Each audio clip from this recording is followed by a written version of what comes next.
Endi Ali ibn Abi Talib qarang. Bir dona xurmoga yarasha ishlab, bir dona xurmoni olib Fatima Zahroning oldiga kelyapti.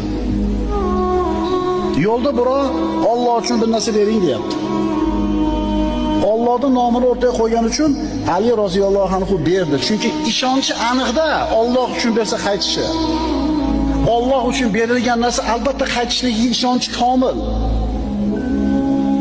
Bizam iymonimiz komil, lekin bitta ona bo'lsa bermaslikda, to'g'rimi? Ikkita bo'lsa ham mayli, bittasini berib, bittasini olib qolardik. Bir dona ya. Yana qaytarib aytaman, yarim kilo bo'lganda mayli ikkitasini berish oson. Bir donani olib berdi. Uyga qaytib keldi, onasiz. Nima bo'ldi keyin qissani davomida?